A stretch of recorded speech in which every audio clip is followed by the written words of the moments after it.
engineering job တွေမှာ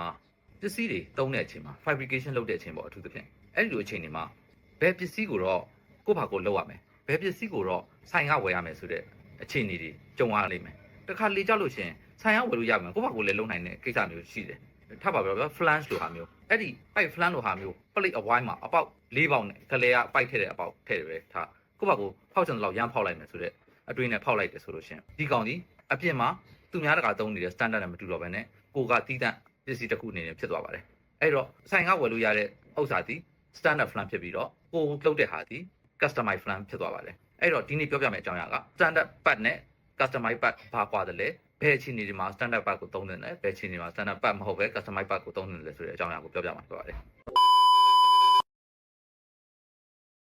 အားလုံးပဲမင်္ဂလာပါ DT Engineering episode 11မှာပြောပြမယ့်အကြောင်းအရာက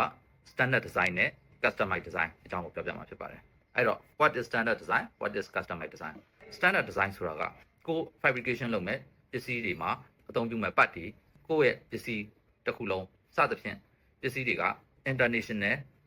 standard နဲ့လူတိုင်းကအဆင့်အဆက်သုံးပြီးတော့ဈေးကွက်ထဲမှာဝယ်လို့ရတဲ့ပစ္စည်းကို standard part လို့ခေါ်ပါတယ် standard design လို့ခေါ်ပါတယ်ကျွန်တော်တို့ engineering ပစ္စည်းအနေနဲ့မဟုတ်ဘဲနဲ့အပြင်လောကမှာတကယ်မြင်သာတဲ့ကိစ္စတွေပြောပြရလို့ရှင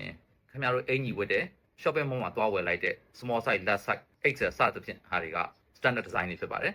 ဒါပေမဲ့ခင်ဗျားကပခုံးကကျဉ်ကျဉ်ဘိုက်ကြီးကပူပူကြီးဒါပေမဲ့ပုံလဲကြအောင်လုပ်ချင်တယ်ဆိုလို့ရှင်နားလက်တက်ကျွမ်းနဲ့တေလာတွေစီသွားပြီးတေလာမိတ်ကိုခန္ဓာကိုယ်တိုင်းပြီးအတိအကျချုပ်တဲ့ဥစ္စာကို customize လို့ခေါ်ပါတယ်အဲ့ဒီလိုပဲဖုန်းသုံးတယ်အရင်တော့ကတော့ဖုန်းတွေကဖုန်း charger လိုဟာမျိုးအခု type C လိုဟာမျိုးဆိုလို့ရှင် standard size type C ရဲ့ size နဲ့ design ဒီ iPhone အတွက်လည်းထားပဲ Android အတွက်လည်းထားပဲကျန်တဲ့ဟာတွေအတွက်လည်းထားပဲအဲ့ဒီလိုမှ data ကူးတဲ့ဥစ္စာအတွက်ကိုလည်းဒီဥစ္စာပဲသုံးနေဆိုတဲ့ standard ကိုပြောင်းပလိုက်တယ်အဲ့တော့ဒီကောင်တစ်ခုလည်းနဲ့အကုန်လုံးကိုသုံးလို့ရတယ်အဲ့ဒါတစ်ခုလုံးကိုကြိုက်တဲ့နေရာဝယ်မဖြစ်မနေသုံးလို့ရတဲ့ဟာဒီ standard design ဖြစ်ပါတယ်အဲ့တော့ကျွန်တော်တို့ engineering project တွေမှာဘယ်အချိန်မှာ standard design ကိုသုံးပြီးတော့ဘယ်အချိန်မှာ custom design ကိုသုံးလဲဆိုတဲ့အကြောင်းအရာကိုဆက်ပါမယ်။ကျွန်တော်တို့ကတော့ pressure vessel သမားတွေဟိအချင်းညာသမားတွေဖြစ်တော့ကိုယ့်ရဲ့ detail engineering မှာဆက်တဲ့အကြောင်းအရာကိုဆက်ပြောမှာဖြစ်ပါတယ်။အဲ့တော့ standard design ဆိုတာကဘလို့အခြေအနေတွေမှာလုပ်တယ်လဲဆိုလို့ရှိရင်အပြင်ကတခြားပစ္စည်းတွေနဲ့ချိတ်ဆက်မဲ့အရာတွေကိုတစ်ကမ္ဘာလုံးကလက်ခံတဲ့ design တွေနဲ့အသုံးပြုပါတယ်။ဥပမာ flange, pipe စသဖြင့်ပစ္စည်းတွေ cap စသဖြင့်ပစ္စည်းတွေက standard size ဝယ်လို့ရတယ်။ standard size ကိုလည်းအသုံးပြုကြတယ်။သို့မဟုတ်ကိုကအဲ့ဒီ standard size မဟုတ်ဘဲနဲ့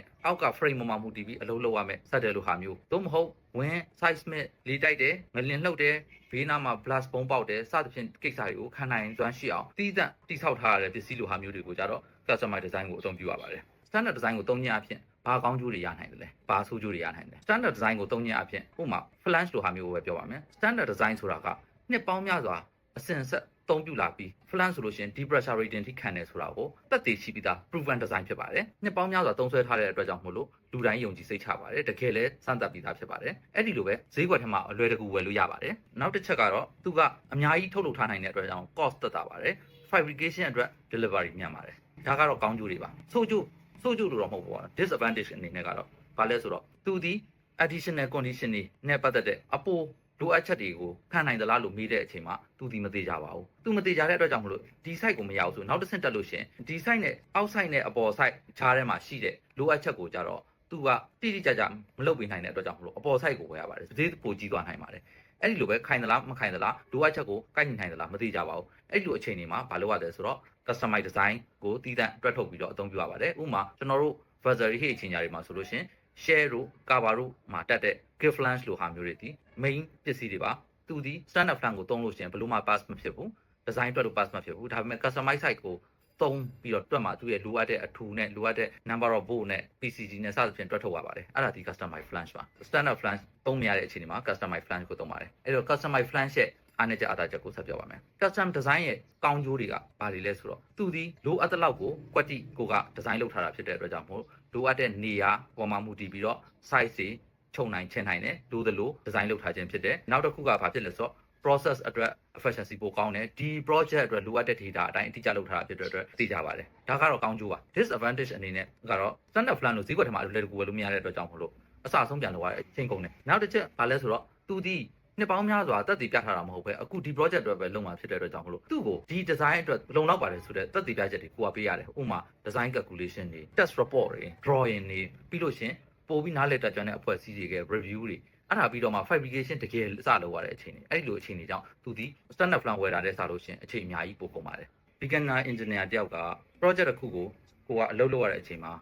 မှားတတ်တဲ့အမှားတွေက project ကိုစလုပ်တဲ့အချိန်မှာဘယ်ပစ္စည်းကိုဘယ် standard နဲ့လုပ်မယ်ဘယ်ပစ္စည်းကိုတော့ standard နဲ့လုပ်လို့မရဘူးဆိုတာကိုမကြည့်ဘဲနဲ့တန်းပြီးတော့ပုံဆွဲစရာရှိရဆွဲတွက်စရာရှိရတွက်တဲ့ပြဿနာပါအဲ့တော့ standard ကိုလုပ်ရမယ်နောက်ပြီးတော့ project requirement ဒီကောင်က standard ပတ်ဝယ်လို့ရပါမယ် project requirement နဲ့ဆိုလို့ရှိရင်ဝယ်တဲ့ပစ္စည်းကသုံးနိုင်သလားမသုံးနိုင်သလားမခံနိုင်ဘူးလားဆိုတာကိုမစစ်ဆေးဘဲနဲ့ကိုယ့်ဟာကိုတန်းပြီးတော့ standard ပတ်ကိုသုံးမိတဲ့ကိစ္စလိုဟာမျိုးဖြစ်နိုင်ပါသေးတယ်နောက်တစ်ချက်က specification တွေကိုသေချာမဖတ်ဘူးနောက်ပြီးတော့ site condition မှာ site မှာဒီ space ကိုဒီပစ္စည်းဒီ standard part ဝယ်ပြီးသုံးလို့ရှိရင်မဝင်ဘူးအဲ့အတွက်ကြောင့်မလို့လိုအပ်တဲ့အတိုင်း design လုပ်ရမယ်ဆိုတဲ့အချက်လက် site condition ကိုမလေ့လာဘဲနဲ့လုပ်မိတဲ့အမှားတွေဖြစ်နိုင်တယ်အဲ့တော့ beginner engineer တွေနဲ့ project ကိုကအလုပ်လုပ်တဲ့အချိန်မှာဘယ်ဟာ standard part လုပ်မလဲဘယ်ဟာ custom part လုပ်မလဲဆိုတဲ့ဥစ္စာကိုကသိကြအောင်လေ့လာပြီးတော့မှဆုံးဖြတ်ပြီးတော့မှ team နဲ့တိုင်ပင်ပြီးတော့မှဘယ်ဥစ္စာကိုဘယ်ပစ္စည်းလုပ်မယ်ဆိုတဲ့ဥစ္စာကိုဆုံးဖြတ်ကြတာအကောင်းဆုံးပဲဖြစ်ပါတယ်ဒီနေ့သင်ခဲ့တဲ့အကြောင်းအရာအရ engineering mindset ကိုဘယ်လိုထားရမလဲဆိုတော့ professional engineer တယောက်ကအလုပ်ကိုလုပ်တဲ့အချိန်မှာကိုကအသစ်ဖန်တီးနိုင်တယ်အသစ်တွက်ထုတ်နိုင်တယ်ဆိုပေမဲ့ဘယ် standard ကိုလိုက်နာသင့်တယ်ဆိုတာကိုအရင်လေ့လာသင့်တယ်